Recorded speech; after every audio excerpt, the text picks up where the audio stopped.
Hello বন্ধুরা, আসসালামু আলাইকুম। সবাই কীরকম আছো? আশা করি ভালো আছো। আমিও খুব ভালো আছি। আজ এই যে আমি বিকালে হাঁটতে বেরোইছি। হাঁটতে হাঁটতে সোজা বিলের ভিতরে চলে আইছি। বিলের ভিতরে আইসে এত ভালো লাগতেছিল যে চারিপাশে শুধু সবুজ আর সবুজ, আর এর মাঝে দিয়ে ছোট্ট একটা রাস্তা। আসলে খুব সুন্দর একটা জায়গা। আর চারিপাশে তো প্রচুর পরিমাণে পাট ক্ষেত, সবজি ক্ষেত। রাস্তার দুই পাশে অনেক শাক হয়েছে। চারি সাইডটা আসলেই খুব চমৎকার। তারপরে আমি আবার এর ভিতরে কিছু শাক তুলে নিলাম, পাট শাক। বাতাস হচ্ছিল, এই যে বাতাসে গাছগুলো কিভাবে নড়তিছে দেখা যাচ্ছে। এখন বিলের ভিতরে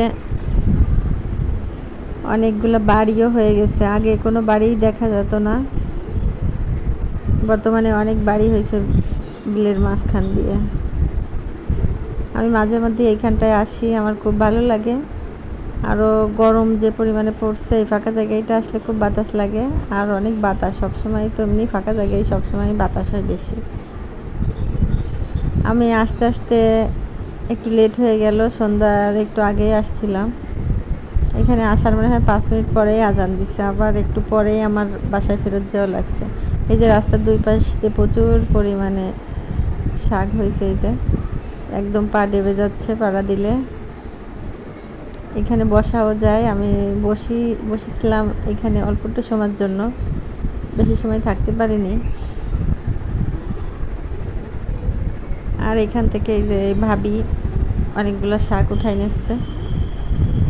এই শাকগুলাও খেতে অনেক মজা। এখানে আবার যে সময় সরিষা লাগাই সে সময় এই জায়গাটা আরও বেশি চমৎকার দেখা যায়। দুই পাশে সরিষা ক্ষেত, শুধু হলুদ ফুল, আর মাঝখান দিয়ে ছোট্ট একটা রাস্তা। আসলে চমৎকার। আমি আসছিলাম ওই সময় ভিডিও করছিলাম, কিন্তু ওইটা আর শেয়ার করা হয়নি। এখান থেকে অনেকগুলো পাট শাক আমি উঠাই নিলাম, এগুলো রান্না করবো বাসায় যে। এখানে যে শুধু পাট ক্ষেত তা কিন্তু না, এখানে অনেক সবজি ক্ষেতও আছে। এখানে অনেক মানুষ আসে, বিকালবেলায় অনেক মানুষ দেখা যায় এই বিলের মাঝখানে। যেহেতু অনেক ফাঁকা জায়গা আর বাতাস হচ্ছে, কিন্তু বর্তমানে যে পরিমাণে বাড়ি হচ্ছে মনে হয় না আর বেশি দিন এই ফাঁকা জায়গাটা ফাঁকা থাকবে। আজ এই পর্যন্ত।